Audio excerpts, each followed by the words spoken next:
welcome back to Marcello Reads. I'm Marcy, and today I'm super excited to tell you all about the top 10 favorite books of the year. Technically, it's going to be a couple more than 10 because one is a series, but whatever. This is my video, my rules.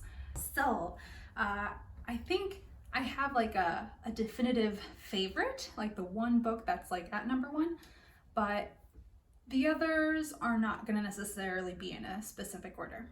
I'm not actually going to say too much about my favorite because I really do think that the experience is best when you go in mostly blind. My favorite book of 2020 was I'm Thinking of Ending Things. Oh, I know I've talked about this book before, but like I can't get it out of my head. Like ever since I read it, it's just come back, not necessarily every day, but like pretty frequently. To keep it spoiler free, the very basic plot synopsis is a young woman starts to have doubts about her relationship with her new-ish boyfriend when they take a car trip up to his parents' house. As far as what actually happens, I mean, they're talking in the car and she's like having these internal thoughts and it keeps popping up. I'm thinking of ending things. I'm thinking of ending things. And they have dinner at his parents' house and it's kind of awkward and weird and like some strange stuff is happening. You're not fully sure what's going on.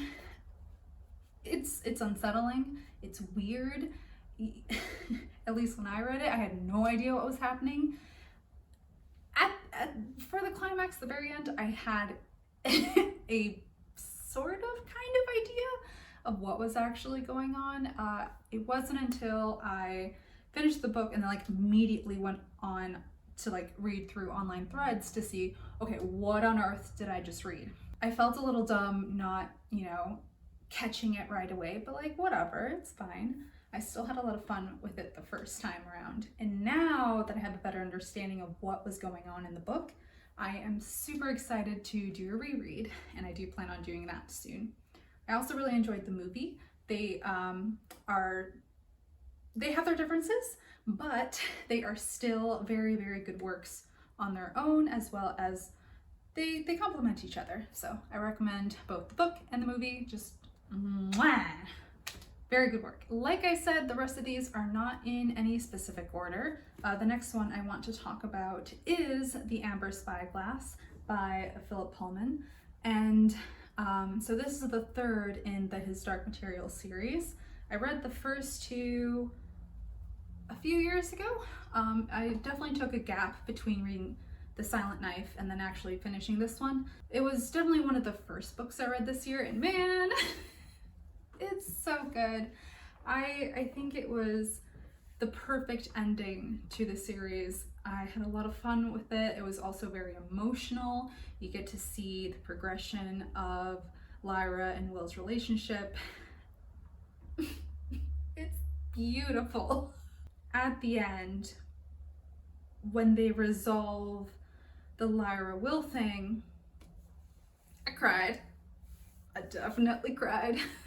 And I loved this passage so much that I ended up putting it in my wedding vows because it was just very good. And my husband is actually the one who recommended the series to me, so it just kind of all fit together very well. Yeah, so overall, a very good conclusion. I highly recommend this book as well as the trilogy as a whole. The next book I want to talk about is Summer of Salt by Katrina Leno. And this is a YA novel. It's fairly short, but very, sweet in its own way. And it also includes witches. I was very down with that. But these types of witches are less of the high fantasy kind that we saw in the Amber Spyglass, more of the magical realism kind. I read this over the summer and it was seasonally appropriate because this book also takes place during the summer. I think like in August, so towards the end of it. And the story takes place on this island off the coast, somewhere on the east coast of the US. And it's the peak tourist season is about to hit. This island is known for this supposedly 300-year-old bird that always comes back to roost in this one spot. And it's like near this bed and breakfast owned by this local family. This family is made up of witches, and they have like one specific power or like trait that they can do. Like, I think the mother is really good in potion making. So when she makes you a cup of tea or coffee or something, it'll have a certain property that will help you cheer up, go to sleep, wake up in the morning, that kind of stuff. And the thing with these women and this family, if they don't discover their magical trait by the time they turn 18, they're never gonna discover it. There are two sisters in here and they are twins. One has already discovered that she has the ability to float. Not necessarily fly, but you know, she can get a good height off the ground. And then the other sister, she doesn't really know her trait yet, and she is nearing that 18th birthday. So during that time when she's trying to figure out her trait, tragedy strikes. They find the body of this bird, this famous historical regional bird, and her family and this girl they have to figure out what happened to her and who did it, because you know, it's someone on this island. It's not a very big island, and there is this storm that starts to roll in during this, and it seems to be getting more and more treacherous as the stakes and the stress increase. And yeah, there's you know, some tension in here. There's some good interpersonal relationships. There is a sapphic romance that blossoms a little bit. It's very cute. It's overall wholesome, I would say, and definitely worth a try. Ooh, okay. This was a surprise love of mine. The next book that I am talking about is The Poet X by Elizabeth Acevedo. Whoo, baby. All right, you gotta read this in audiobook form. Elizabeth Acevedo is the voice of the audiobook, so she reads her own work, and man, she is good at it. Like, every single word is just so perfect. So both in like how she wrote it originally and her performance reading it, it is just, the combination is magic. So if you're actually, you know, thinking, all right, what is this actually about? The Goodreads description, I think, was best in summarizing the plot. A young girl in Harlem discovers slam poetry as a way to understand her mother's religion and her own relationship with the world. It's, I know, I can't just say it's good, but you gotta trust me. Even if you don't necessarily think this is gonna be your book. Like, I don't love New Yorkers, you know, reading books of New York or people living in New York. For whatever reason, not really my thing. But this one was worth it.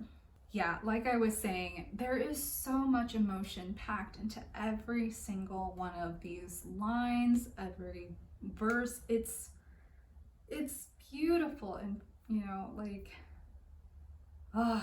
it is a beautiful work of art that I think everyone should listen through at least once. I think it was only like 5 or 6 hours total, so definitely manageable. I think I knocked it out in the course of like 2 or 3 days. So worth it. I'm probably gonna do a re-listen at some point because it's just great stuff. She has definitely become one of my go-to favorite authors. Like, if she puts something out, I'm going to read it. Or in her case, probably listen to it. Next is my one nonfiction favorite of the year, and that is Educated by Tara Westover.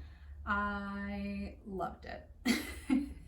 So I know I'm a little late on this train. I knew of it when it first came out and was getting a lot of hype, but I wasn't necessarily into nonfiction. Well, it was rare that I would pick one up.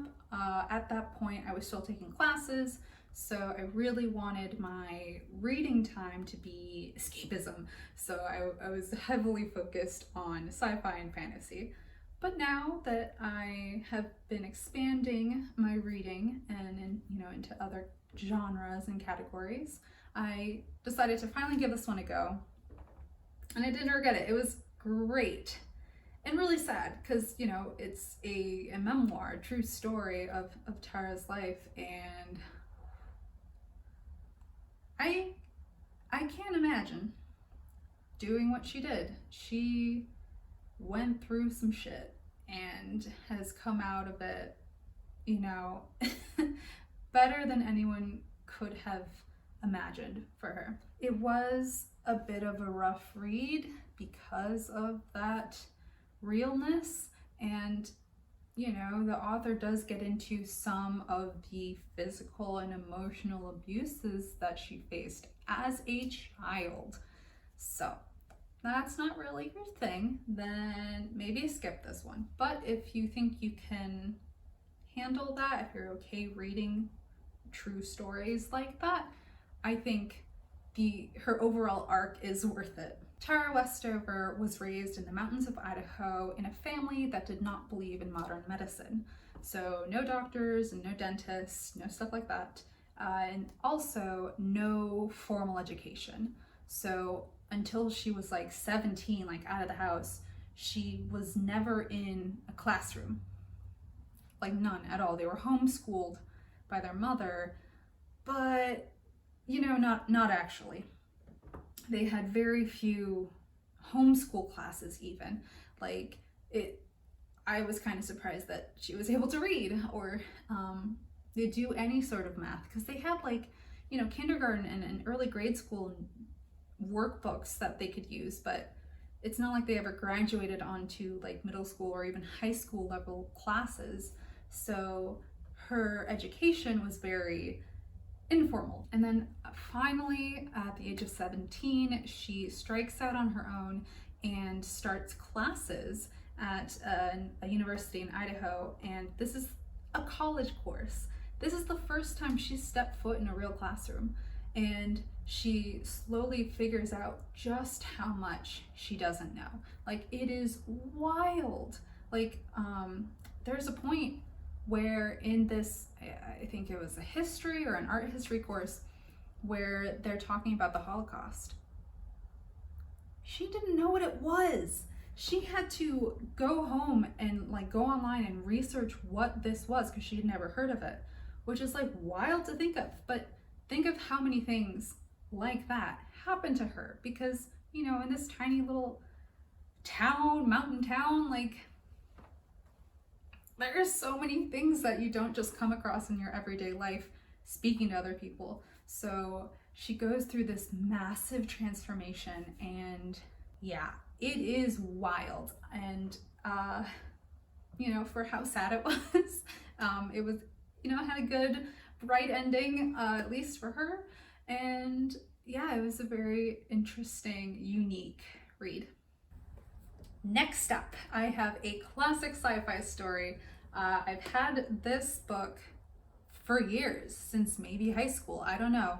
I know I got it for 50 cents to $1 at my local library, and it's just been sitting on my shelf for years and years and years, and 2020 came along and I finally picked it up, and I'm so happy I did. This is Rendezvous with Rama by Arthur C. Clarke. It is a classic sci-fi story filled with discovery. There is a huge, massive object that is hurtling towards our sun, and it is not like anything we've seen before. So it doesn't seem to be like an asteroid or a comet or anything like that. It appears to not be a natural object, like a giant hunk of rock. It appears to be made by someone. It's getting closer and closer to the sun, and Earth redirects a space exploration crew that was already in the area to check it out. And as they get closer to this object, which they have called Rama, they figure out a way to get inside. And it's like this this huge tube, a cylinder.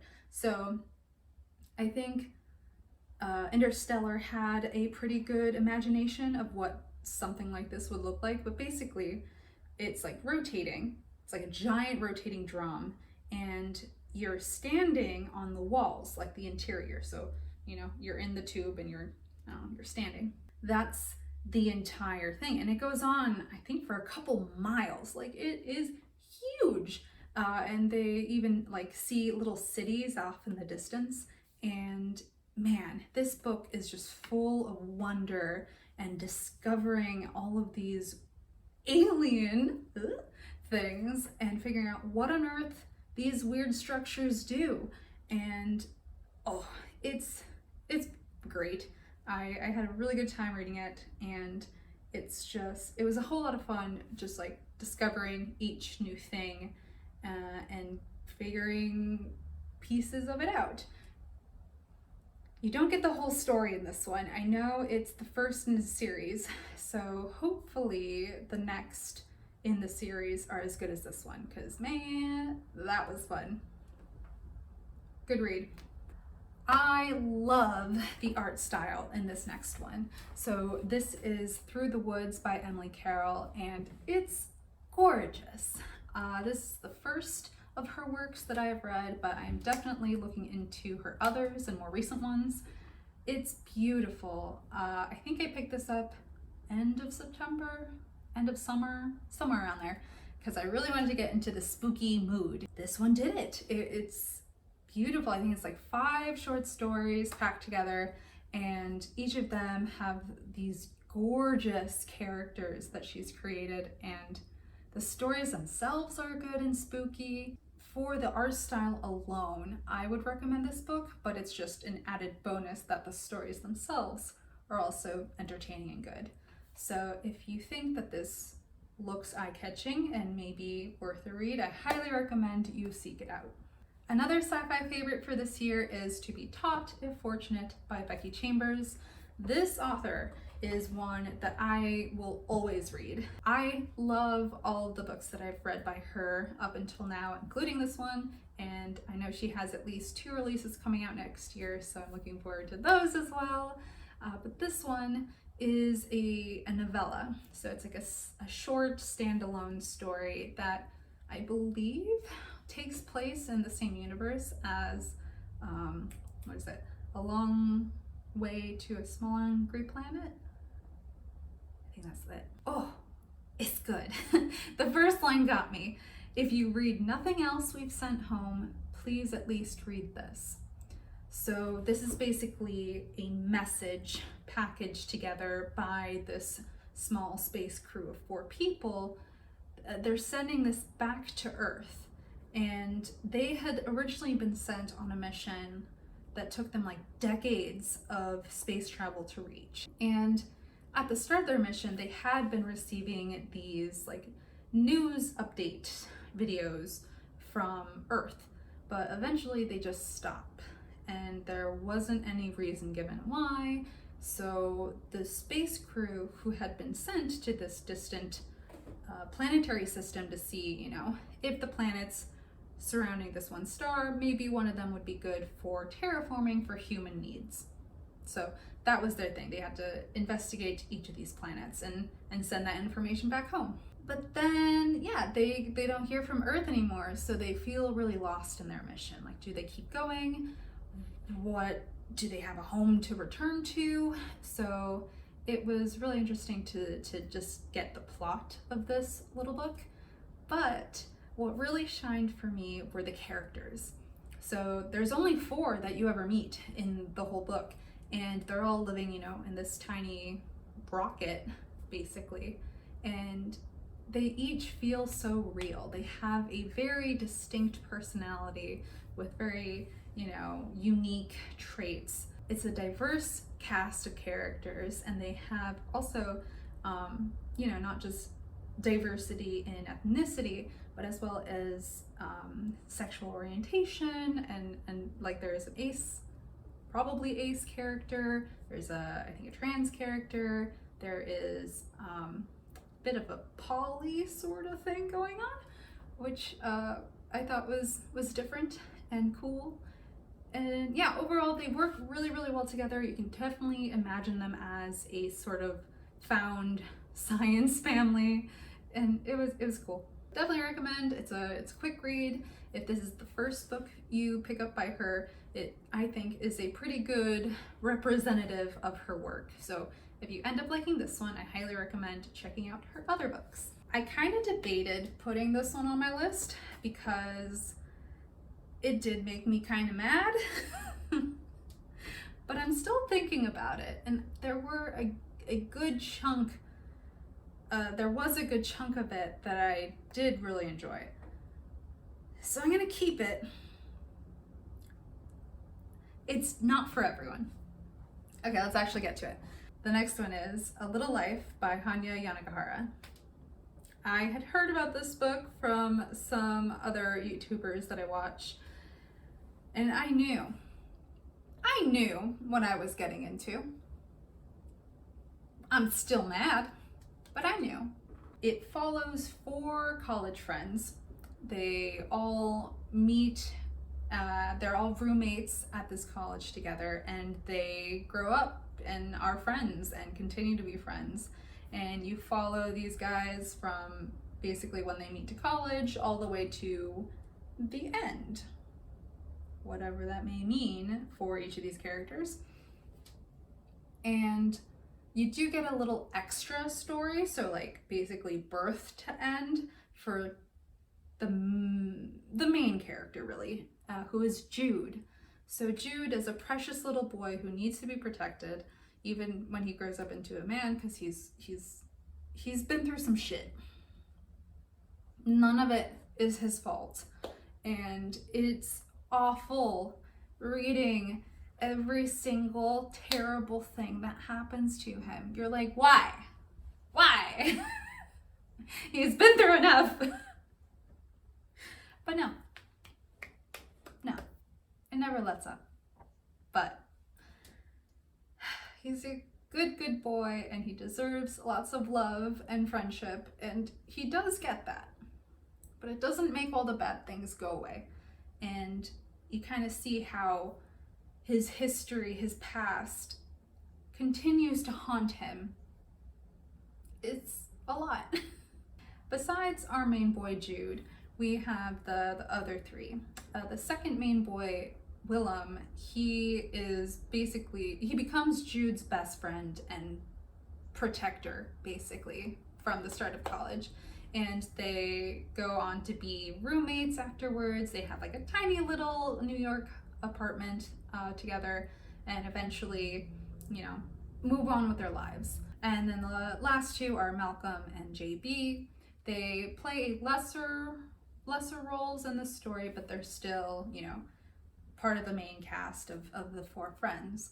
I did enjoy reading the interactions between these 4 friends, because in many ways they become a sort of found family, especially Jude and Willem, and most of the story focuses on those 2 and the progression of their relationship throughout the decades. And it's precious. It's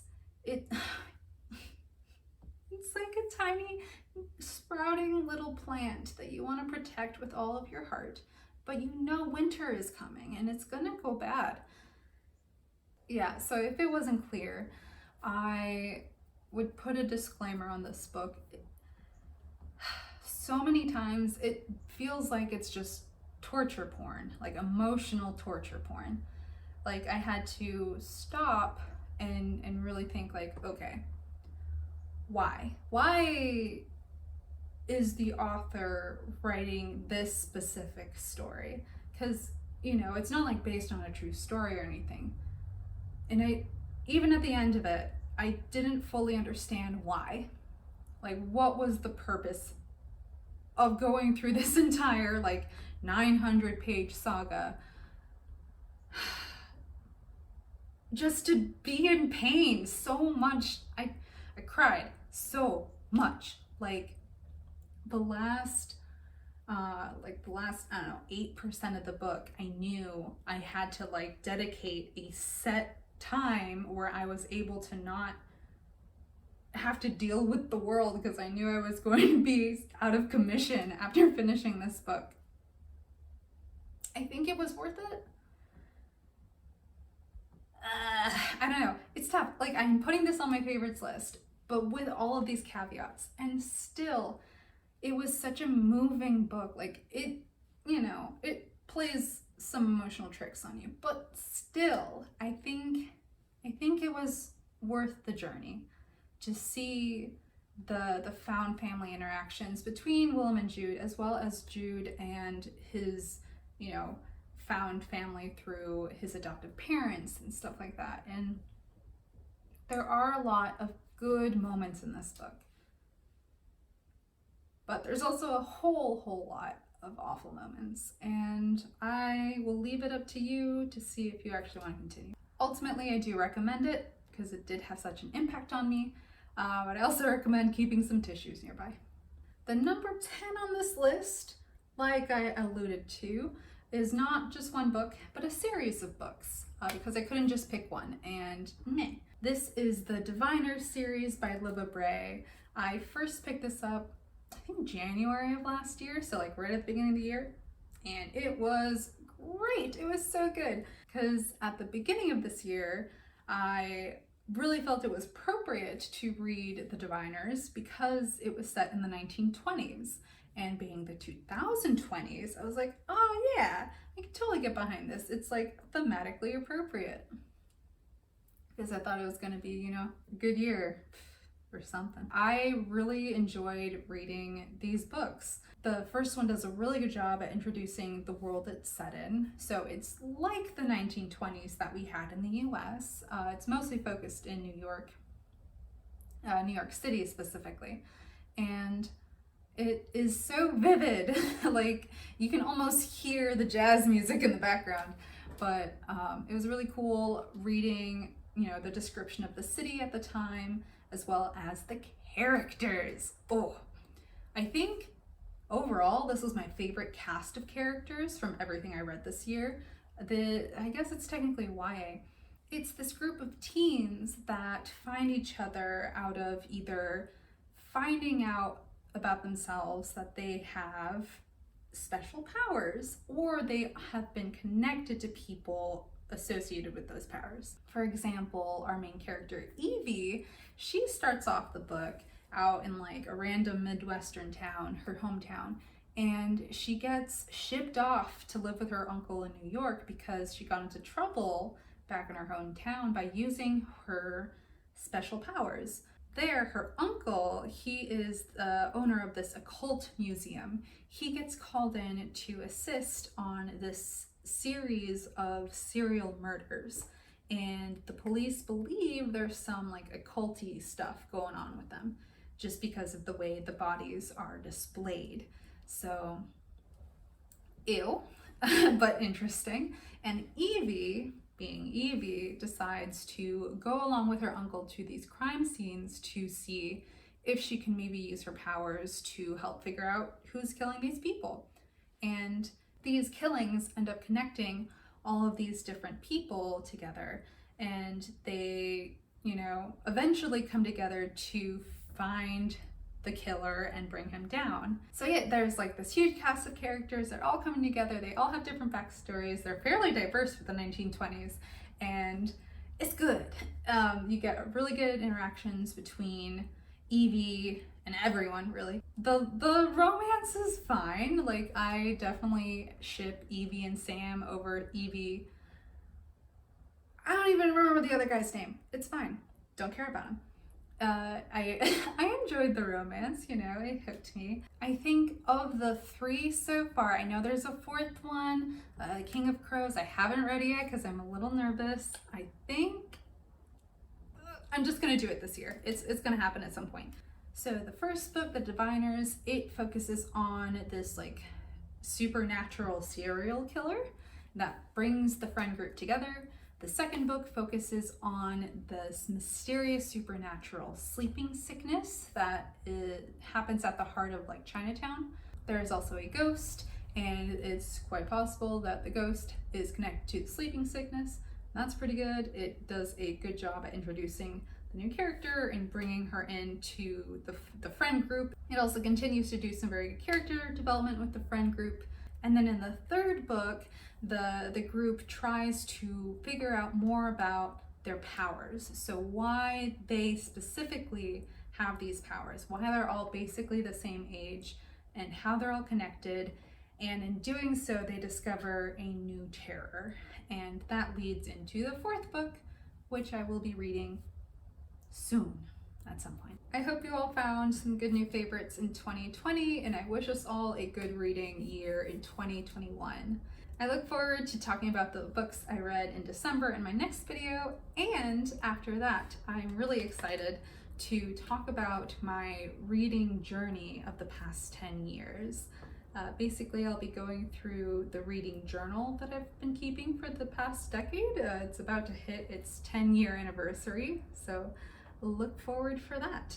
If you liked this video, please hit the like button down below and consider subscribing to my channel for more videos like this and more.